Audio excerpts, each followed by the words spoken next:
ನನ್ನ ಹೆಂಡತಿಗೆ ಕೇವಲ 17 ವರ್ಷವಾಗಿತ್ತು. ಅವಳು ನನ್ನ ಹತ್ತಿರ ಬರಲು ಹಲವು ಬಾರಿ ಪ್ರಯತ್ನಿಸುತ್ತಿದ್ದಳು. ಆದರೆ ನಾನು ಯಾವಾಗಲೂ ಅವಳಿನ್ನು ಚಿಕ್ಕವಳಂತ ಭಾವಿಸಿ ಹಿಂದೆ ಸರಿಯುತ್ತಿದ್ದೆ. ಚಲನಚಿತ್ರಗಳು ಮತ್ತು ಕಥೆಗಳ ಮೂಲಕ ಮದುವೆಯ ಸಂಬಂಧದ ಅರ್ಥವನ್ನು ಅವಳು ಚೆನ್ನಾಗಿ ತಿಳ್ಕೊಂಡಿದ್ದಾಳೆಂಬುದನ್ನು ನಾನು ಅರಿತಿರಲಿಲ್ಲ. ಒಂದು ರಾತ್ರಿ ನಾನು ಮತ್ತೆ ಅವಳಿಂದ ದೂರವಾಗಲು ಪ್ರಯತ್ನಿಸಿದಾಗ ಅವಳು ಧೈರ್ಯದಿಂದ ತನ್ನ ಹಕ್ಕನ್ನು ಪಡೆದುಕೊಂಡಳು. ನನಗೆ ಅಚ್ಚರಿಯಾಯಿತು. ಯಾಕಂದ್ರೆ ಆ ಮುಗ್ಧ ಹುಡುಗಿ ಆ ಕ್ಷಣದಲ್ಲಿ ತಾನಿನ್ನು ಮಗುವಲ್ಲ ಅಂತ ನನಗೆ ಸ್ಪಷ್ಟಪಡಿಸಿದಳು. ಅವಳ ನಡವಳಿಕೆಯಿಂದ ನಾನು ಗೊಂದಲಕ್ಕೊಳಗಾದೆ. ಅವಳ ಸಣ್ಣ ಉಸಿರು ನನ್ನ ಹೃದಯವನ್ನು ಮುಟ್ಟುತ್ತಿತ್ತು. ಅವಳ ಮುಗ್ಧ ಹಾಗೂ ಮೃದುವಾದ ಸ್ಪರ್ಶವು ನನ್ನೊಳಗೆ ಒಂದು ವಿಚಿತ್ರ ಅಶಾಂತಿಯನ್ನು ಮೂಡಿಸುತ್ತಿತ್ತು. ಆ ರಾತ್ರಿ ದ್ವಿತೀಯಾರ್ಧದಲ್ಲಿ ಅವಳ ಸಾನ್ನಿಧ್ಯವೇ ನನಗೆ ಒಂದು ಕಠಿಣ ಪರೀಕ್ಷೆಯಂತಿತ್ತು. ನಾನು ಬೆವರಿನಿಂದ ತೊಯ್ದು ಅವಳನ್ನು ಕರೆಯಲು ಬಯಸಿದೆ. ಆದರೆ ನನ್ನ ಗಂಟಲು ಬಿಗಿದುಕೊಂಡಂತಾಗಿ ಶಬ್ದವೇ ಬರಲಿಲ್ಲ. ನನ್ನನ್ನು ನಿಯಂತ್ರಿಸಲು ಪ್ರಯತ್ನಿಸಿದ್ದರೂ ಅವಳು ತುಂಬಾ ಹತ್ತಿರವಾಗಿದ್ದರಿಂದ ಅವಳಿಂದ ದೂರವಾಗುವುದು ಸುಲಭವಾಗಿರಲಿಲ್ಲ. ನನ್ನ ಗೊಂದಲವನ್ನು ಅವಳು ಅರ್ಥ ಮಾಡಿಕೊಂಡಂತೆ ಮೃದುವಾಗಿ ನಗುತ್ತಿದ್ದಳು. ಆ ಮುಗ್ಧ ಹೆಂಡತಿಯ ಕಿಡಿಗೇಡಿತನದ ಮುಂದೆ ನಾನು ಸಂಪೂರ್ಣ ಅಸಹಾಯಕನಾಗಿದ್ದೆ. ಮದುವೆಯಾದ ಈ ಕೆಲವೇ ದಿನಗಳಲ್ಲಿ ನಾನವಳನ್ನು ತಿಳಿದುಕೊಂಡೆ. ಅವಳ ವಯಸ್ಸಿಗೆ ತಕ್ಕಂತೆ ಅವಳು ಬಾಲಿಶ ಹುಡುಗಿ ಎಂಬ ಭಾವನೆ ನನ್ನಲ್ಲಿತ್ತು. ಸಾಮಾನ್ಯವಾಗಿ ಅವಳ ಚಂಚಲತನವನ್ನು ನೋಡಿ ನಾನು ನಗುತ್ತಿದ್ದೆ. ಆದರೆ ನನ್ನ ಮುಗ್ಧ ಹೆಂಡತಿಯ ನಿಜವಾದ ರೂಪವೇನು ಎಂಬುದನ್ನು ನಾನು ಅರಿತಿರಲಿಲ್ಲ. ಅವಳ ಮುಂದಿನ ಕ್ರಿಯೆ ನನ್ನನ್ನು ಉಸಿರುಗಟ್ಟುವಂತೆ ಮಾಡಿತು. ಅವಳ ಮಾತುಗಳಿಂದ ನಾನು ಇನ್ನಷ್ಟು ಆಶ್ಚರ್ಯಗೊಂಡೆ. ನಾನು ಆಘಾತದಿಂದ ಮಲಗಿಬಿಟ್ಟೆ. 2 ತಿಂಗಳ ಹಿಂದೆ ನನ್ನ ಮದುವೆ ನಡೆದಿತ್ತು. ಮದುವೆಯಾದ ದಿನದಿಂದಲೂ ಎಲ್ಲರಿಂದ ಅಭಿನಂದನೆಗಳು ಬರುತ್ತಲೇ ಇದ್ದವು. ಸ್ನೇಹಿತರು ನನ್ನನ್ನು ಕೀಟಲೆ ಮಾಡುತ್ತಿದ್ದರು. ಆದರೆ ನಾನು ಏನೂ ಹೇಳದೆ ನಗುತ್ತಿದ್ದೆ. ನನ್ನ ಪ್ರತಿಯೊಂದು ಕ್ಷಣವೂ ಸಂತೋಷದಿಂದ ತುಂಬಿತ್ತು. ಆದರೆ ಈ ಮದುವೆ ನನ್ನ ತಾಯಿಯ ಇಚ್ಛೆಯ ಮೇರೆಗೆ ನಡೆದದ್ದು. ಅಲ್ಲಿಯವರೆಗೂ ನಾನು ನನ್ನ ಹೆಂಡತಿಯನ್ನು ನೋಡಿರಲಿಲ್ಲ, ಭೇಟಿಯಾಗಿರಲಿಲ್ಲ. ಆದರೂ ನಾನು ಯಾವಾಗಲೂ ಭವಿಷ್ಯದ ಹೆಂಡತಿಗೆ ಪ್ರಾಮಾಣಿಕನಾಗಿದ್ದೆ. ನನ್ನ 28 ವರ್ಷಗಳ ಜೀವನದಲ್ಲಿ ಯಾವುದೇ ಹುಡುಗಿಯನ್ನು ಹತ್ತಿರ ಮಾಡಿಕೊಂಡಿರಲಿಲ್ಲ. ನಾನು ಸ್ನೇಹಿತರೊಂದಿಗೆ ಕುಳಿತಿದ್ದಾಗ ನನ್ನ ತಾಯಿ ಸಂದೇಶ ಕಳುಹಿಸಿ ಸಹೋದರಿಯರು ಮತ್ತು ಕುಟುಂಬದ ಮಹಿಳೆಯರು ಕೆಲವು ಆಚರಣೆಗಳನ್ನು ಮಾಡಲು ಬಯಸುತ್ತಿದ್ದಾರೆ ಅಂತ ತಿಳಿಸಿದ್ರು. ನಾನು ತಕ್ಷಣ ಎದ್ದು ಮನೆಯೊಳಗೆ ಹೋದೆ. ಅಲ್ಲಿ ನನ್ನ ಹೆಂಡತಿ ಎಲ್ಲರ ಮುಂದೆ ತಲೆಬಾಗಿ ಕುಳಿತಿದ್ದಳು. ಅವಳು ಮುಸುಕು ಧರಿಸಿದ್ದನ್ನು ನಾನು ಗಮನಿಸಿದೆ. ನಾನು ಒಳಗೆ ಬಂದ ಕೂಡಲೇ ನನ್ನ ಸಹೋದರಿಯರು ಮತ್ತು ಸೋದರ ಸಂಬಂಧಿಗಳು ನನ್ನನ್ನು ಹಿಡಿದು ಅವಳ ಬಳಿಯಲ್ಲಿ ಕುಳಿತುಕೊಳ್ಳುವಂತೆ ಮಾಡಿದರು. ನಾನು ಹೆಂಡತಿಯತ್ತ ಕಣ್ಣು ಹಾಯಿಸಿದಾಗ ಅವಳು ಚಿಕ್ಕ ಗೊಂಬೆಯಂತೆ ಕಾಣುತ್ತಿದ್ದಳು. ನಾನು ಎತ್ತರವಾಗಿಯೂ ಆರೋಗ್ಯವಾಗಿಯೂ ಇದ್ದೆ. ಆದರೆ ನನ್ನ ಹೆಂಡತಿ ನನಗೆ ಹೋಲಿಸಿದ್ರೆ ದುರ್ಬಲವಾಗಿದ್ದಳು ಮತ್ತು ಎತ್ತರದಲ್ಲಿ ಕುಳಿತಂತೆ ಕಾಣುತ್ತಿದ್ದಳು. ನಾನವಳನ್ನು ಮತ್ತೆ ಮತ್ತೆ ನೋಡುತ್ತಿದ್ದಂತೆ ಎಲ್ಲರೂ ನಗಲು ಪ್ರಾರಂಭಿಸಿದರು. ನನ್ನ ಹೆಂಡತಿಯನ್ನು ನೋಡಲು ನಾನು ಉತ್ಸುಕನಾಗಿದ್ದೇನೆ ಎಂಬಂತೆ ಅವರು ತಮಾಷೆ ಮಾಡುತ್ತಿದ್ದರು. ಎಲ್ಲರ ಕೀಟಲೆಯನ್ನು ಕೇಳಿ ನಾನು ರಹಸ್ಯವಾಗಿ ಕಣ್ಣು ಬಿಟ್ಟು ನೋಡಿದೆ. ಆಗ ನನ್ನ ಸಹೋದರಿಯರು, ನಮ್ಮ ಅತ್ತಿಗೆ ತುಂಬಾ ಸುಂದರವಾಗಿದ್ದಾಳೆ, ಅವಳನ್ನು ನೋಡಲು ನೀವು ದೊಡ್ಡ ಮೊತ್ತವನ್ನು ಪಾವತಿಸಬೇಕಾಗ್ತದೆ, ಇಲ್ದಿದ್ರೆ ಅವಳ ಮುಖವನ್ನು ನೋಡಲು ಬಿಡೋದಿಲ್ಲ ಅಂತ ಹೇಳಿದ್ರು. ನಾನು ನಕ್ಕು ಭುಜಗಳನ್ನು ಕುಗ್ಗಿಸಿ ನನಗೆ ಯಾವುದೇ ಆತುರವಿಲ್ಲ ಅಂತ ಹೇಳಿದೆ. ಆದರೆ ಮನಸ್ಸಿನೊಳಗೆ ನನ್ನ ಹೆಂಡತಿಯ ಮುಖವನ್ನು ನೋಡಲು ಹೃದಯವೇ ಚಂಚಲವಾಗ್ತಿತ್ತು. ನನ್ನ ಕಣ್ಣುಗಳು ಪದೇ ಪದೇ ಅವಳ ಬಿಳಿ ಮತ್ತು ನಾಜೂಕಾದ ಕೈಗಳತ್ತ ಹರಿಯುತ್ತಲೇ ಇತ್ತು. ಆಚರಣೆ ನಡೆಯುತ್ತಿದ್ದರೂ ವಧುವಿನಿಂದ ನನ್ನ ದೃಷ್ಟಿಯನ್ನು ತೆಗೆಯಲು ನನಗೆ ಸಾಧ್ಯವಾಗಲಿಲ್ಲ.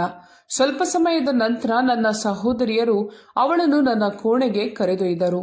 ಕುಟುಂಬದ ಎಲ್ಲರ ಬಾಯಿಂದ ಅವಳ ಸೌಂದರ್ಯದ ಹೊಗಳಿಕೆಗಳನ್ನು ಕೇಳಿ ನಾನು ಅಸಹನೆಯಿಂದ ತುಂಬಿಕೊಂಡೆ. ಕೊನೆಗೆ ಆಯಾಸದ ನೆಪ ಹೇಳಿ ನಾನು ಕೂಡ ನನ್ನ ಕೋಣೆಯತ್ತ ಹೊರಟೆ. ಕೋಣೆಯೊಳಗೆ ತಿಳಿ ಗುಲಾಬಿ ಬೆಳಕು ಹರಡಿತ್ತು. ವಾತಾವರಣವು ಹೂವುಗಳ ಪರಿಮಳದಿಂದ ತುಂಬಿತ್ತು. ನನ್ನ ಹೆಂಡತಿ ತಲೆಬಾಗಿ ಮುಸುಕು ಧರಿಸಿಕೊಂಡು ಮೌನವಾಗಿ ಕುಳಿತಿದ್ದಳು. ಅವಳ ಹತ್ತಿರ ಪ್ರತಿಯೊಂದು ಹೆಜ್ಜೆ ಇಡುವಾಗಲೂ ನನ್ನ ಹೃದಯ ಬಡಿತ ಹೆಚ್ಚುತ್ತಿತ್ತು. ನಿಧಾನವಾಗಿ ಅವಳ ಬಳಿಗೆ ತಲುಪಿ ಕುಳಿತೆ. ಒಂದು ಕ್ಷಣ ನಿಟ್ಟುಸಿರಿಟ್ಟು ಅವಳ ಮುಖದಿಂದ ಮುಸುಕನ್ನು ತೆಗೆದಾಗ ಸಮಯವೇ ನಿಂತಂತಾಯಿತು. ಅವಳು ಅದೆಷ್ಟೋ ಸುಂದರವಾಗಿದ್ದಳು. ಅವಳ ಮುಗ್ಧ ಮುಖದಲ್ಲಿ ಸ್ವಲ್ಪ ಹಿಂಜರಿಕೆ ಹಾಗೂ ನಾಚಿಕೆಯ ನೋಟ ಸ್ಪಷ್ಟವಾಗಿತ್ತು. ದೊಡ್ಡದಾದ ಅವಳ ಕಣ್ಣುಗಳು ಏನೋ ಪ್ರಶ್ನಿಸುವಂತಿದ್ದವು. ನಾನು ನಿಧಾನವಾಗಿ ಕೇಳಿದೆ, ನಿನ್ಗೆ ಎಷ್ಟು ವಯಸ್ಸು? ಅವಳು ಹಗುರವಾಗಿ ನಗುತ್ತಾ ಉತ್ತರಿಸಿದಳು, ಕೆಲವು ತಿಂಗಳ ಹಿಂದೆ ನನಗೆ 17 ವರ್ಷ ತುಂಬಿತ್ತು. ಅವಳ ಉತ್ತರವನ್ನು ಕೇಳಿದಾಗ ನನಗೆ ಸ್ವಲ್ಪ ನಿರಾಳವಾಯಿತು. ಆದರೆ ಅವಳ ಮುಗ್ಧ ಕಣ್ಣುಗಳ ಮೃದುತ್ವ ಮತ್ತು ಕುತೂಹಲ ನನ್ನ ಹೃದಯವನ್ನು ಆಳವಾಗಿ ಮುಟ್ಟಿತು. ಚಿಕ್ಕ ಹುಡುಗಿ ಮನೆಯ ರೀತಿಗಳಿಗೆ ಬೇಗನೆ ಹೊಂದಿಕೊಳ್ಳುತ್ತಾಳೆ ಅಂತ ತಾಯಿ ಹೇಳುತ್ತಿದ್ದ ಮಾತು ನನ್ನ ನೆನಪಿಗೆ ಬಂತು. ಆ ಕ್ಷಣದಲ್ಲಿ ಅವಳು ಮುಗ್ಧಳಾಗಿ ನನ್ನ ಎದುರು ಕುಳಿತಿದ್ದಳು. ಸ್ವಲ್ಪ ಹೊತ್ತು ನಾವು ಸೌಮ್ಯವಾಗಿ ಮಾತನಾಡಿದೆವು. ಬಳಿಕ ಒಂದು ಸಂಭ್ರಮದ ನೆನಪಿಗಾಗಿ ನಾನವಳಿಗೆ ಪುಟ್ಟ ಚಿನ್ನದ ಲಾಕೆಟ್ ಅನ್ನು ಉಡುಗೊರೆಯಾಗಿ ನೀಡಿದೆ. ಅವಳು ಸಂತೋಷದಿಂದ ಅರಳಿದಳು. ಸ್ವಲ್ಪ ಹಿಂಜರಿಕೆಯಿಂದ, ದಯವಿಟ್ಟು ಇದನ್ನು ನೀವೇ ಧರಿಸ್ತೀರ ನನಗೆ ಎಂದು ಹೇಳಿದಳು. ನಾನವಳ ಕಣ್ಣುಗಳಲ್ಲೇ ತೋಯ್ದು ನೋಡ್ತಿದ್ದೆ. ನಂತರ ನಿಧಾನವಾಗಿ ಲಾಕೆಟ್ ಅನ್ನು ಅವಳ ಕುತ್ತಿಗೆಗೆ ಹಾಕಿದೆ. ನನ್ನ ಬೆರಳುಗಳು ಅವಳ ಕುತ್ತಿಗೆಯನ್ನು ಸಣ್ಣದಾಗಿ ಸ್ಪರ್ಶಿಸಿದ ಕ್ಷಣದಲ್ಲಿ ನನ್ನೊಳಗೆ ವಿಚಿತ್ರವಾದ ನಡುಕ ಮೂಡಿತು. ನನ್ನನ್ನು ನಿಯಂತ್ರಿಸುವುದು ಸುಲಭವಾಗಿರಲಿಲ್ಲ. ಅವಳ ಮುಗ್ಧ ಸೌಂದರ್ಯ ಮತ್ತು ಸಾಮೀಪ್ಯವು ನನ್ನನ್ನು ಅಶಾಂತಗೊಳಿಸುತ್ತಿತ್ತು. ಅದೇ ಕ್ಷಣದಲ್ಲಿ ನಾನು ಎದ್ದು ಬಟ್ಟೆ ಬದಲಾಯಿಸಲು ಹೊರಟೆ. ಅವಳು ಆರಾಮವಾಗಿ ಮಲಗಲು ಅವಕಾಶ ಕೊಡಬೇಕು ಅಂತ ಬಹಳ ಹೊತ್ತು ಬಾತ್ರೂಮ್ನಲ್ಲೇ ಉಳಿದೆ. ಆದರೆ ಹೊರಗೆ ಬಂದಾಗ ಅವಳಿನ್ನೂ ಅದೇ ಸ್ಥಳದಲ್ಲಿ ಕುಳಿತು ನನ್ನನ್ನು ನೋಡುತ್ತಿರುವುದನ್ನು ಗಮನಿಸಿದೆ. ಮೃದುವಾಗಿ ಅವಳು ಹೇಳಿದಳು, ಈಗ ನೀವು ಕೂಡ ಬಟ್ಟೆ ಬದಲಿಸಿ ಮಲಗಿ. ಅವಳ ಧ್ವನಿಯಲ್ಲಿ ಯಾವ ಒತ್ತಡವೂ ಇಲ್ಲ, ಯಾವ ಭಯವೂ ಇಲ್ಲ, ಕೇವಲ ನಿರಾಳತೆ ಮಾತ್ರ. ನಾನು ಸದ್ದಿಲ್ಲದೆ ಹಾಸಿಗೆಯ ಅಂಚಿನಲ್ಲಿ ಮಲಗಿದೆ. ಅದು ನಮ್ಮ ಮದುವೆಯ ಮೊದಲ ರಾತ್ರಿ. ನನ್ನ ಹೃದಯದಲ್ಲಿ ಕೆಲವು ಆಸೆಗಳಿದ್ದರೂ ಅವಳ ಮುಗ್ಧತೆ ಎಲ್ಲವನ್ನೂ ತಡೆ ಹಿಡಿದಿತ್ತು. ಅವಳ ನಂಬಿಕೆಯನ್ನು ಮುರಿಯಲು ನನಗೆ ಆತುರ ಇರಲಿಲ್ಲ. ಸ್ವಲ್ಪ ಹೊತ್ತಿನ ನಂತರ ಅವಳು ನಿಧಾನವಾಗಿ ಹಿಂತಿರುಗಿ ನನ್ನ ಪಕ್ಕದಲ್ಲೇ ಹಾಸಿಗೆಯಲ್ಲಿ ಮಲಗಿದಳು. ನಾನು ಅವಳು ಮೌನವಾಗಿ ಒಂದು ಮೂಲೆಯಲ್ಲಿ ಮಲಗುತ್ತಾಳೆ ಅಂತ ಭಾವಿಸಿದ್ದೆ. ಆದರೆ ಅವಳು ನಿಧಾನವಾಗಿ ನನ್ನತ್ತ ಸರಿದು ನನ್ನ ಕೈ ಹಿಡಿದು ಮಾತನಾಡಲು ಪ್ರಾರಂಭಿಸಿದಳು. ಲಾಕೆಟ್ ತೋರಿಸುತ್ತಾ, ಇದು ನನಗೆ ಹೇಗೆ ಕಾಣ್ತಿದೆ ಎಂದು ಕೇಳಿದಳು. ಯಾವುದೇ ಅಲಂಕಾರವಿಲ್ಲದೆ ಅವಳ ಮುಖ ಹೊಳೆಯುತ್ತಿತ್ತು. ಅವಳ ಕಣ್ಣುಗಳಲ್ಲಿ ಒಂದೇ ಒಂದು ಭಾವನೆ ಸ್ಪಷ್ಟವಾಗಿತ್ತು, ಆತ್ಮೀಯತೆ. ನಾನವಳೊಂದಿಗೆ ಸ್ವಲ್ಪ ಹೊತ್ತು ಮಾತಾಡಿ ಅವಳನ್ನು ಮಲಗಿಸಿದೆ. ಆದರೆ ನಾನು ಇಡೀ ರಾತ್ರಿ ಅಕ್ಕಪಕ್ಕಕ್ಕೆ ತಿರುಗುತ್ತಲೇ ಇದ್ದೆ. ಬೆಳಿಗ್ಗೆಯಾದ ತಕ್ಷಣ ಎದ್ದು ಹೊರಗೆ ಹೋದೆ. ಅಲ್ಲಿ ತಾಯಿ ನನ್ನನ್ನು ನೋಡಿ ಕೇಳಿದರು, ನಿನ್ನ ವಧು ನಿನ್ಗೆ ಹೇಗೆ ಇಷ್ಟವಾದ್ಲಾ? ತಾಯಿ ಕೇಳಿದಾಗ ನಾನು ಸ್ವಲ್ಪ ಹಿಂಜರಿಕೆಯಿಂದ ಉತ್ತರಿಸಿದೆ, ಹುಡುಗಿ ತುಂಬಾ ಚಂದವಾಗಿದ್ದಾಳೆ, ಆದ್ರೆ ಅವಳು ಇನ್ನೂ ಚಿಕ್ಕವಳು. ಈ ಸಂಬಂಧ ಇನ್ನು 2 ವರ್ಷಗಳ ನಂತರ ನಡೆದಿದ್ರೆ ಒಳ್ಳೆಯದಾಗ್ತಿತ್ತು. ಇದನ್ನು ಕೇಳಿ ತಾಯಿ ಕೋಪಗೊಂಡರು. ಅವಳು ಈಗಾಗಲೇ ವಯಸ್ಕಳಾಗಿದ್ದಾಳೆ, ಮದುವೆಯ ವಯಸ್ಸಿಗೆ ಬಂದಿದ್ದಾಳೆ. ಈಗ ಅವಳೊಂದಿಗೆ ಯಾವುದೇ ಅಂತರವನ್ನು ಕಾಯ್ದುಕೊಳ್ಬೇಡ. ಅವಳು ನಿನ್ನ ಹೆಂಡತಿ, ಅವಳಿಗೆ ಎಲ್ಲ ಹಕ್ಕುಗಳಿವೆ. ಬೇಗನೆ ಅಜ್ಜಿಯಾಗುವ ಶುಭ ಸುದ್ದಿಯನ್ನು ನನಗೆ ತಂದುಕೊಡು ಎಂದು ತಾಯಿ ಹೇಳಿದರು. ತಾಯಿ ಹೇಳಿದ್ದನ್ನು ನಾನು ಅರ್ಥ ಮಾಡಿಕೊಂಡೆ. ಆದರೆ ನನ್ನೊಳಗೆ ಸಂಘರ್ಷ ನಡೆಯುತ್ತಿತ್ತು. ನಾನು ಬಲಿಷ್ಠ ಪುರುಷ, ಅವಳು ಸಣ್ಣ ಹುಡುಗಿ. ಅವಳು ಈ ಸಂಬಂಧವನ್ನು ನಿಜವಾಗಿ ತಾಳಬಹುದೇ ಎಂಬ ಪ್ರಶ್ನೆ ನನ್ನ ಮನಸ್ಸಿನಲ್ಲಿ ಮೂಡಿತು. ಅದೇ ವೇಳೆಗೆ ಅವಳು ಸಿದ್ಧಳಾಗಿ ಕೋಣೆಯಿಂದ ಹೊರಬಂದಳು. ತಾಯಿ ಅವಳನ್ನು ತಬ್ಬಿಕೊಂಡು ಪ್ರೀತಿಯಿಂದ ಮಾತನಾಡಿದರು. ನಾನು ಕೂಡ ಅವಳನ್ನು ನೋಡಿದೆ. ಆದರೆ ಅವಳ ಮುಖದಲ್ಲಿ ನಗು ಕಾಣಿಸಲಿಲ್ಲ. ಅವಳ ಮುಖದಲ್ಲಿ ಕೋಪ ಮಾತ್ರ ಇತ್ತು. ನನ್ನ ಭಾವನೆಗಳನ್ನು ನೀನು ಅರ್ಥ ಮಾಡಿಕೊಳ್ಳೋದಿಲ್ಲ ಎಂದು ಅವಳ ಕಣ್ಣುಗಳು ಹೇಳುತ್ತಿದ್ದಂತೆಯೇ ಕಂಡವು. ನಾನು ಅವಳಿಗಾಗಿ ಸರಿಯಾದ ನಿರ್ಧಾರ ತೆಗೆದುಕೊಳ್ಳುತ್ತಿದ್ದೇನೆಂಬ ಭಾವನೆ ನನ್ನಲ್ಲಿತ್ತು. ಆದರೆ ಅವಳ ಮುಖ ಇಡೀ ದಿನ ನನ್ನ ಕಣ್ಣುಗಳ ಮುಂದೆ ತಿರುಗಾಡುತ್ತಲೇ ಇತ್ತು. ನಮ್ಮ ಕುಟುಂಬದಲ್ಲಿ ಹುಡುಗಿಯರು ಚಿಕ್ಕ ವಯಸ್ಸಿನಲ್ಲೇ ಮದುವೆಯಾಗೋದು ಸಾಮಾನ್ಯ. ನನ್ನ ಸಹೋದರಿಯರು 18-19ನೇ ವಯಸ್ಸಿನಲ್ಲೇ ಮದುವೆಯಾಗಿದ್ದರು. ಆದರೆ ನಾನು ಸ್ವಲ್ಪ ವಿಭಿನ್ನವಾಗಿ ಯೋಚಿಸುವವನಾಗಿದ್ದೆ. ನಾನು ವಿದ್ಯಾಭ್ಯಾಸ ಮಾಡಿ ವೃತ್ತಿ ಜೀವನವನ್ನು ಕಟ್ಟಿಕೊಂಡೆ. ಮದುವೆಗೆ ಒಪ್ಪಿಕೊಂಡಾಗ ತಾಯಿ ಕೆಲವೇ ದಿನಗಳಲ್ಲಿ ತನ್ನ ಆಯ್ಕೆಯ ಹುಡುಗಿಯನ್ನು ಕಂಡುಕೊಂಡರು. ಅವಳು ಮುಗ್ಧಳು, ಸುಂದರಳು ಅಂದಾಗ ನನಗೆ ಸಂತೋಷವಾಯಿತು. ಆದರೆ ಆ ಮುಗ್ಧತೆ ನನ್ನನ್ನು ಇಷ್ಟು ಗೊಂದಲಕ್ಕೊಳಪಡಿಸುತ್ತದೆ ಎಂದು ನಾನು ಊಹಿಸಿರಲಿಲ್ಲ. ಈಗ ನನ್ನ ಕನಸುಗಳು, ನನ್ನ ತಾಯಿಯ ನಿರೀಕ್ಷೆಗಳು ಮತ್ತು ನನ್ನ ಹೆಂಡತಿಯ ಚಿಕ್ಕ ವಯಸ್ಸು, ಈ ಮೂರರ ನಡುವೆ ನಾನು ಸಿಲುಕಿಕೊಂಡಿದ್ದೆ. ಮರುದಿನ ಅವಳನ್ನು ನೋಡಿದಾಗ ಅವಳು ಮೊದಲ ದಿನಕ್ಕಿಂತಲೂ ಹೆಚ್ಚು ಸುಂದರಳಾಗಿ ತೋರುತ್ತಿದ್ದಳು. ಅವಳ ಮುಗ್ಧತೆಯಲ್ಲಿ ಒಂದು ವಿಚಿತ್ರ ಆಕರ್ಷಣೆ ಇತ್ತು. ನಾನವಳನ್ನು ನೋಡುವುದನ್ನು ನಿಲ್ಲಿಸಲು ಸಾಧ್ಯವಾಗುತ್ತಿರಲಿಲ್ಲ. ಅವಳು ನನಗೆ ಒಂದು ಪರೀಕ್ಷೆಯಂತಾಗಿದ್ದಳು. ಅವಳನ್ನು ನೋಡೋದೇ ನನ್ನಲ್ಲಿ ಆಸೆಯನ್ನು ಹುಟ್ಟುಹಾಕ್ತಿತ್ತು. ಆದರೆ ಅದೇ ಸಮಯದಲ್ಲಿ ಆತಂಕವೂ ಮೂಡಿಸ್ತಿತ್ತು. ಒಮ್ಮೆ ನಾನು ಅವಳ ಕೈ ಹಿಡಿಯಲು ಪ್ರಯತ್ನಿಸಿದೆ. ಆದರೆ ಅವಳು ಕೋಪಗೊಂಡು ಹಿಂದೆ ಸರಿದಳು. ಅವಳ ಈ ಬಾಲಿಶ ವರ್ತನೆ ನನಗೆ ನಗು ತರಿಸಿತು. ಆಗ ನನಗೆ ಅರಿವಾಯಿತು, ಬಹುಶಃ ಬೆಳಗ್ಗೆ ನಾನು ಅವಳನ್ನು ಒಂಟಿಯಾಗಿ ಬಿಟ್ಟು ಹೊರಗೆ ಹೋದದ್ದಕ್ಕೆ ಅವಳು ಕೋಪಗೊಂಡಿರಬಹುದು ಎಂದು. ಅವಳು ಇಷ್ಟೊಂದು ಬೇಸರಗೊಳ್ಳುತ್ತಾಳೆಂದು ನಾನು ಊಹಿಸಿರಲಿಲ್ಲ. ಆದರೆ ಅವಳ ಮಾತುಗಳನ್ನು ಕೇಳಿ ನಾನು ದಿಗ್ಭ್ರಮೆಗೊಂಡೆ. ಅವಳು ಹೇಳಿದಳು, ನೀವು ನನ್ನನ್ನು ಮುಟ್ಲೇ ಇಲ್ಲ. ನೀವು ನನ್ನಿಂದ ಯಾಕೆ ದೂರವಾಗ್ತಿದ್ದೀರಾ? ನೀವ್ಯಾಕೆ ಓಡಿ ಹೋಗ್ತಿದ್ದೀರಾ? ಅವಳ ಹೇಳಿಕೆ ನನಗೆ ಆಶ್ಚರ್ಯ ಉಂಟು ಮಾಡಿತು. ಅವಳು ಇಷ್ಟೊಂದು ಕೋಪಗೊಳ್ಳುತ್ತಾಳೆಂದು ನಾನು ಊಹಿಸಲು ಸಾಧ್ಯವಾಗಲಿಲ್ಲ.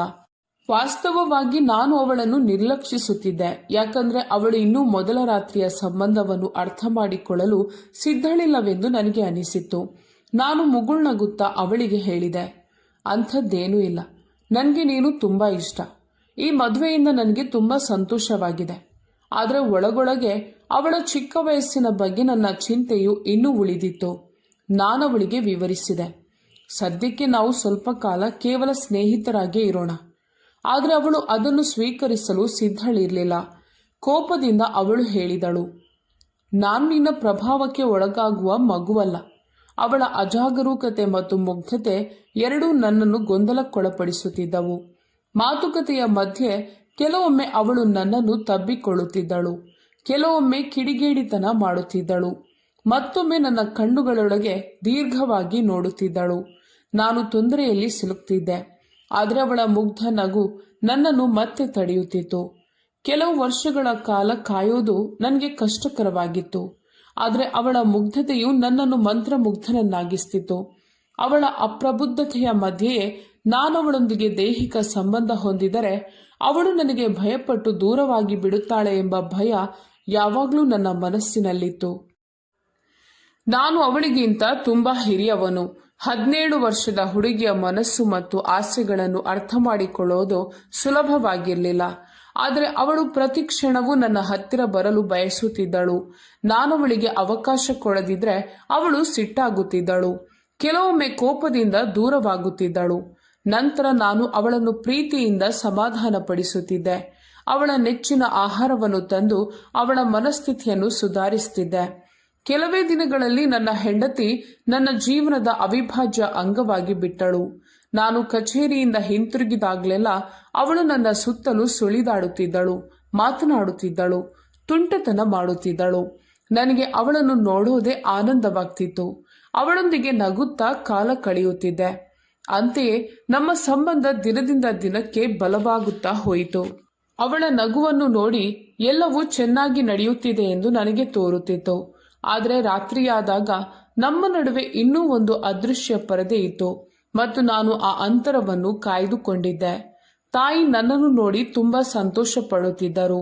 ಅವರು ಪ್ರತಿದಿನ ಪ್ರಾರ್ಥಿಸುತ್ತಾ ಹೇಳುತ್ತಿದ್ದರು, ಸೊಸೆ, ಬೇಗನೆ ನನಗೆ ಮೊಮ್ಮಗನನ್ನು ಕೊಡು. ತಾಯಿಯ ಈ ಆಸೆಗಳನ್ನು ಕೇಳಿದಾಗ ನನ್ನ ಹೆಂಡತಿ ಚಂಚಲಳಾಗುತ್ತಿದ್ದಳು. ಅವಳು ನನ್ನ ಹತ್ತಿರ ಬರಲು ಪ್ರಯತ್ನಿಸುತ್ತಿದ್ದಳು. ಆದರೆ ನಾನು ಪ್ರತಿ ಸಾರಿ ನನ್ನನ್ನು ನಿಯಂತ್ರಿಸಿಕೊಂಡು ಅವಳನ್ನು ದೂರ ಸರಿಸುತ್ತಿದ್ದೆ. ನನ್ನ ಆಲೋಚನೆಗಳೊಂದಿಗೆ ಹೋರಾಡೋದು ನನಗೆ ಕಷ್ಟವಾಗ್ತಿತ್ತು. ಅನೇಕ ಬಾರಿ ಎಲ್ಲವನ್ನೂ ಮರೆತು ನನ್ನ ವೈವಾಹಿಕ ಜೀವನವನ್ನು ಅಪ್ಪಿಕೊಂಡು ತಾಯಿಯ ಕನಸನ್ನು ಪೂರೈಸಬೇಕೆಂದು ಯೋಚಿಸಿದ್ದೆ. ಆದರೆ ಪ್ರತಿ ಸಾರಿ ನನ್ನ ಆತ್ಮಸಾಕ್ಷಿಯೇ ನನ್ನನ್ನು ತಡೆಗಟ್ಟಿತು. ಅವಳ ಸುಂದರ ಮೈಬಣ್ಣ, ಪುಟ್ಟ ದೇಹ ಮತ್ತು ಮುಗ್ಧತೆಯನ್ನು ನೋಡಿದಾಗ ನನ್ನೊಳಗೆ ನಿಯಂತ್ರಣ ಕಳೆದುಕೊಳ್ಳುವ ಭಾವನೆ ಮೂಡುತ್ತಿತ್ತು. ಆದರೆ ನಾನು ಯೋಚಿಸಿದೆ, ಒಮ್ಮೆ ನಾನವಳನ್ನು ನನ್ನ ಹತ್ತಿರಕ್ಕೆ ಕರೆತಂದ್ರೆ ಆಗ ನನ್ನನ್ನು ನಿಯಂತ್ರಿಸಿಕೊಳ್ಳೋದು ಕಷ್ಟವಾಗ್ತಿತ್ತು. ಮದುವೆಯಾಗಿ ಈಗ 2 ತಿಂಗಳು ಕಳೆದಿತ್ತು. ಈ ಅವಧಿಯಲ್ಲಿ ನಾನು ಅವಳನ್ನು ಹಲವಾರು ಬಾರಿ ದೂರ ಸರಿಸಿದ್ದೆ ಮತ್ತು ಪ್ರತಿ ಸಾರಿ ಅವಳು ನನ್ನ ಮೇಲೆ ಕೋಪಗೊಂಡಿದ್ದಳು. ಒಂದು ದಿನ ಕಚೇರಿಯಿಂದ ಮನೆಗೆ ಹಿಂತಿರುಗಿದಾಗ ವಾತಾವರಣ ಸ್ವಲ್ಪ ಭಿನ್ನವಾಗಿ ಕಾಣಿಸಿತು. ನನ್ನ ಹೆಂಡತಿ ಗಂಭೀರವಾಗಿ ಕಾಣುತ್ತಿದ್ದಳು. ತಾಯಿ ಕೂಡ ಮೌನವಾಗಿದ್ದಳು. ಮೊದಲು ನಾನು ಮನೆಗೆ ಬಂದಾಗ ತಾಯಿ ಮತ್ತು ಹೆಂಡತಿ ಒಟ್ಟಿಗೆ ಕುಳಿತು ಮಾತನಾಡುತ್ತಿದ್ದರು, ನಗುತ್ತಿದ್ದರು. ಆದರೆ ಇಂದು ನನ್ನ ಹೆಂಡತಿ ಒಂದು ಮೂಲೆಯಲ್ಲಿ ತಲೆಬಾಗಿ ಕುಳಿತಿದ್ದಳು ಮತ್ತು ತಾಯಿ ಕೆಲಸದಲ್ಲಿ ತೊಡಗಿಸಿಕೊಂಡಿದ್ದರು. ಆ ಮೌನದ ವಾತಾವರಣದ ಗಂಭೀರತೆಯನ್ನು ಅನುಭವಿಸುತ್ತಾ ನಾನು ತಾಯಿಯ ಬಳಿ ಕುಳಿತುಕೊಂಡೆ. ತಾಯಿ ನನ್ನ ಹಣೆಗೆ ಮುತ್ತಿಟ್ಟು ಆಶೀರ್ವದಿಸಿದರು. ಆ ಕ್ಷಣದಲ್ಲಿ ನನ್ನ ಹೆಂಡತಿ ನನ್ನತ್ತ ಒಂದಿಷ್ಟು ನೋಡಿದಳು ಮತ್ತು ನಂತರ ಸದ್ದಿಲ್ಲದೆ ತನ್ನ ಕೋಣೆಗೆ ಹೋದಳು. ನನ್ನ ತಾಯಿ ಮತ್ತು ಹೆಂಡತಿಯ ನಡುವೆ ಏನೋ ಸಂಭವಿಸಿರಬೇಕು ಎಂಬ ಅನುಮಾನ ನನಗೆ ಬಂತು. ಬಹುಶಃ ನನ್ನಿಂದಾಗಿ ಜಗಳವಾಯಿತು ಎಂದುಕೊಂಡೆ. ಆದರೆ ಬಯಸಿದರೂ ನಾನು ತಾಯಿಯನ್ನು ಏನನ್ನೂ ಕೇಳಲು ಸಾಧ್ಯವಾಗಲಿಲ್ಲ. ತಾಯಿಯೂ ಏನೂ ಹೇಳಿಲ್ಲ, ಧೈರ್ಯ ತಂದುಕೊಳ್ಳಲಿಲ್ಲ. ನಾನು ಕಾಯುತ್ತಲೇ ಇದ್ದೆ. ಆದರೆ ನನ್ನ ಹೆಂಡತಿ ಕೋಣೆಯಿಂದ ಹೊರಗೆ ಬಂದಿರಲಿಲ್ಲ. ತಾಯಿ ಈಗಾಗಲೇ ಊಟ ಮಾಡಿದ್ದಾರೆಂದು ನನಗೆ ತಿಳಿಸಿದ್ರು. ನಾನು ಸದ್ದಿಲ್ಲದೆ ಊಟ ಮುಗಿಸಿದೆ. ರಾತ್ರಿ ನಾನು ನನ್ನ ಕೋಣೆಗೆ ಹೋದಾಗ ಅವಳು ಹಾಸಿಗೆಯ ಮೇಲೆ ಮುಖವನ್ನು ಒಂದು ಬದಿಗೆ ತಿರುಗಿಸಿಕೊಂಡು ಮಲಗಿರುವುದನ್ನು ನೋಡಿದೆ. ನಾನು ಅವಳೊಂದಿಗೆ ಮಾತನಾಡಲು ಪ್ರಯತ್ನಿಸಿದರೂ ಅವಳ ನಡವಳಿಕೆ ಸಂಪೂರ್ಣ ಮೌನವಾಗಿತ್ತು. ಆ ರಾತ್ರಿ ಅವಳು ನನ್ನಿಂದ ಸಂಪೂರ್ಣವಾಗಿ ದೂರವಾಗಿದ್ದಂತೆ ತೋರುತ್ತಿತ್ತು. ನಾನು ದಣಿದಿದ್ದೆ, ಹೀಗಾಗಿ ನನ್ನ ಸ್ಥಳದಲ್ಲಿ ಮಲಗಿದೆ. ಆದರೆ ಮಧ್ಯರಾತ್ರಿ ನಿದ್ರೆಯಲ್ಲಿದ್ದಾಗ ಯಾವುದೋ ಮೃದುವಾದ ವಸ್ತುವಿನ ಸ್ಪರ್ಶವನ್ನು ಅನುಭವಿಸಿದೆ. ನಾನು ಬದಿಯನ್ನು ಬದಲಾಯಿಸಲು ಪ್ರಯತ್ನಿಸಿದೆ, ಆದರೆ ದೇಹ ಎಲ್ಲೋ ಸಿಲುಕಿಕೊಂಡಂತೆ ಭಾಸವಾಯಿತು. ನಿದ್ರೆಯಲ್ಲೇ ಏನೋ ವಿಚಿತ್ರವೆನಿಸ್ತಿತ್ತು. ನಿಧಾನವಾಗಿ ಕಣ್ಣು ತೆರೆದಾಗ ನನಗೆ ಆಘಾತವಾಯಿತು. ನನ್ನ ಹೆಂಡತಿ ನನ್ನ ಪಕ್ಕದಲ್ಲಿ ಕುಳಿತಿದ್ದಳು ಮತ್ತು ನನ್ನ ಕೈಗಳು ಹಾಗೂ ಕಾಲುಗಳನ್ನು ಬಲವಾದ ಬಟ್ಟೆಯಿಂದ ಕಟ್ಟಲಾಗಿತ್ತು. ನಾನು ದಿಗ್ಭ್ರಮೆಗೊಂಡು ಆಶ್ಚರ್ಯದಿಂದ ಕೇಳಿದೆ, ಇದೇನು, ನನ್ನನ್ನು ಯಾಕೆ ಕಟ್ಟಿದ್ಯಾ? ಅವಳು ಮುಗುಳ್ನಕ್ಕು ತನ್ನ ಭುಜಗಳನ್ನು ಎತ್ತಿ ನಿಧಾನವಾಗಿ ಉತ್ತರಿಸಿದಳು, ಯಾಕಂದ್ರೆ ನೀವು ನನ್ನನ್ನು ಯಾವಾಗ್ಲೂ ಮನವೊಲಿಸ್ತಿದ್ರಿ. ಈಗ ನಾನು ಒಪ್ಪಿಕೊಂಡಿದ್ದೇನೆ. ಅವಳ ಕಣ್ಣುಗಳಲ್ಲಿ ಹಳೆಯ ಕಿಡಿಗೇಡಿತನದ ಮಿಂಚು ಹೊಳೆಯುತ್ತಿತ್ತು. ನಾನು ಆಳವಾದ ಉಸಿರೆಳೆದಿಟ್ಟು ಹೇಳಿದೆ, ಸರಿ, ಈಗ ಅದನ್ನು ಬಿಡು, ಕುಳಿತು ಮಾತನಾಡೋಣ. ಆದರೆ ಅವಳು ಒಪ್ಪಲಿಲ್ಲ.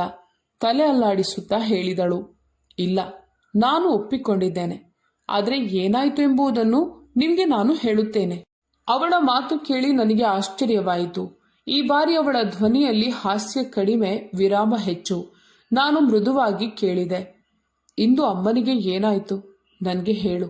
ಆದರೆ ಅವಳು ನನ್ನ ಮಾತನ್ನು ನಿರ್ಲಕ್ಷಿಸಿ ಮೌನವಾಗಿ ನನ್ನ ಹತ್ತಿರ ಬಂದಳು. ನಾನು ಪುನಃ ಪುನಃ ವಿನಂತಿಸುತ್ತಿದ್ದೆ, ಅದನ್ನು ಬಿಡು, ನಾನು ಮಾತನಾಡಲು ಬಯಸುತ್ತೇನೆ. ಆದರೆ ಪ್ರತಿ ಬಾರಿಯೂ ಅವಳು ಇನ್ನಷ್ಟು ಹತ್ತಿರ ಬರುತ್ತಿದ್ದಳು. ಕೊನೆಗೆ ಅವಳು ನನ್ನ ಮುಖದ ಬಳಿ ಬಾಗಿ ನಿಧಾನವಾಗಿ ಹೇಳಿದಳು, ನಿಮ್ಮನ್ನು ಹೀಗೆ ಕಟ್ಟಿ ಹಾಕಿದ್ರೇನೆ ನೀವು ತುಂಬಾ ಚೆನ್ನಾಗಿ ಕಾಣ್ತೀರಾ. ಈಗ ನೀವು ನನ್ನನ್ನು ದೂರ ತಳ್ಳಲು ಸಾಧ್ಯ ಇಲ್ಲ. ಅವಳ ಮಾತು ಕೇಳಿ ನನ್ನ ಒಳಗೆ ಆತಂಕ ಮೂಡಿತು. ಅವಳ ಮುಗ್ಧ ಕಿರುಕುಳಗಳು ಯಾವಾಗಲೂ ನನಗೆ ನಗು ತರುತ್ತಿದ್ದವು. ಆದರೆ ಇಂದು ಅವಳ ವರ್ತನೆಯಲ್ಲಿ ಏನೋ ವಿಭಿನ್ನವಾಗಿತ್ತು. ನಾನು ಮತ್ತೆ ವಿವರಿಸಲು ಪ್ರಯತ್ನಿಸಿದೆ, ನೋಡು, ಇದು ತಮಾಷೆಯ ವಿಷಯ ಅಲ್ಲ, ನನ್ನನ್ನು ಬಿಡು ಎಂದು ನಾನು ಮತ್ತೆ ಬೇಡಿಕೊಂಡೆ. ಆದರೆ ಈ ಬಾರಿ ಅವಳ ಕಣ್ಣುಗಳಲ್ಲಿ ದುಷ್ಕೃತ್ಯದ ಬದಲಿಗೆ ವಿಚಿತ್ರವಾದ ಗಂಭೀರತೆ ಇತ್ತು. ಅವಳು ನನ್ನ ಮೇಲೆ ಸಂಪೂರ್ಣವಾಗಿ ಆವರಿಸಿಕೊಂಡಳು. ಆ ಕ್ಷಣದಲ್ಲಿ ಅವಳ ಮುಗ್ಧತೆಯ ಹಿಂದೆ ಅಡಗಿದ್ದ ನನ್ನನ್ನು ಸಂಪೂರ್ಣವಾಗಿ ತನ್ನದೇ ಎಂದು ಒಪ್ಪಿಕೊಂಡ ಪ್ರಬುದ್ಧ ಹುಡುಗಿಯನ್ನು ನಾನು ಮೊದಲ ಬಾರಿಗೆ ಕಂಡೆ. ನಾನು ಬೆಚ್ಚಿಬಿದ್ದೆ.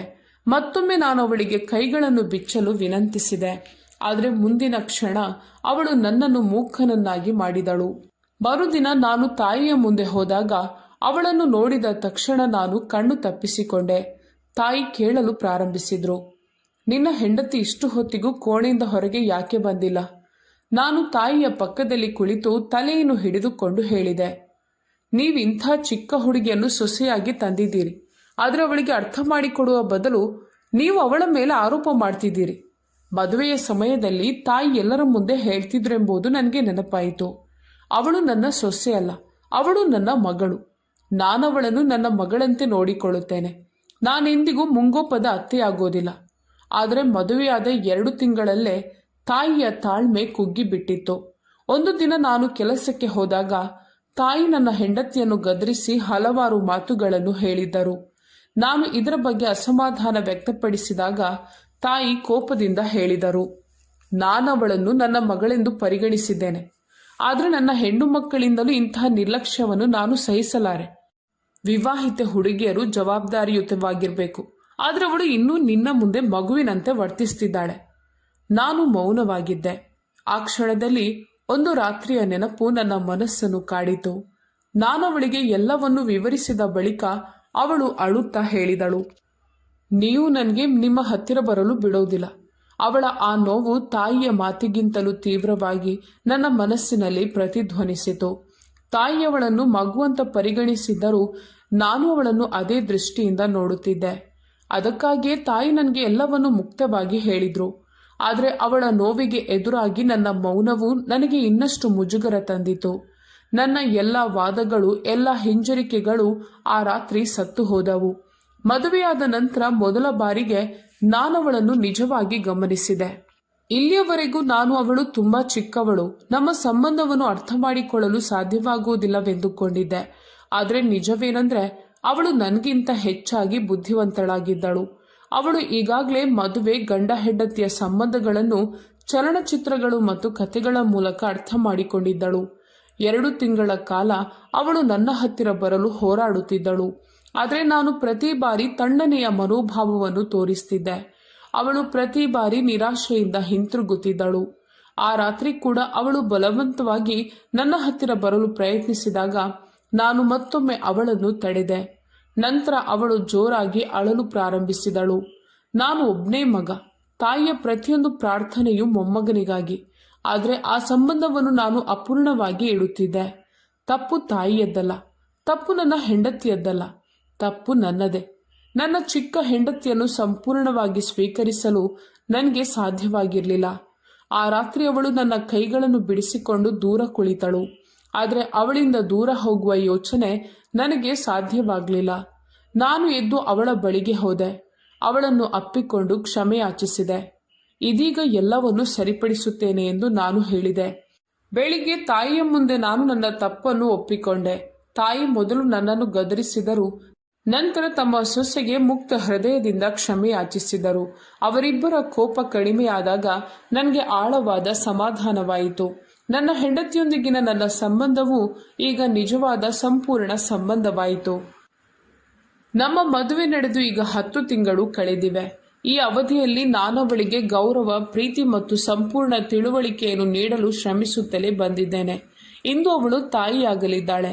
ಆಶ್ಚರ್ಯಕರವಾಗಿ ಅವಳು ತನ್ನ ಚಿಕ್ಕ ವಯಸ್ಸನ್ನು ನಮ್ಮ ಸಂಬಂಧದ ನಡುವೆ ಬರಲು ಬಿಡಲಿಲ್ಲ. ಆಗ ನನಗೆ ತಿಳಿದು ಬಂತು, ವಯಸ್ಸು ಕೇವಲ ಒಂದು ಸಂಖ್ಯೆ.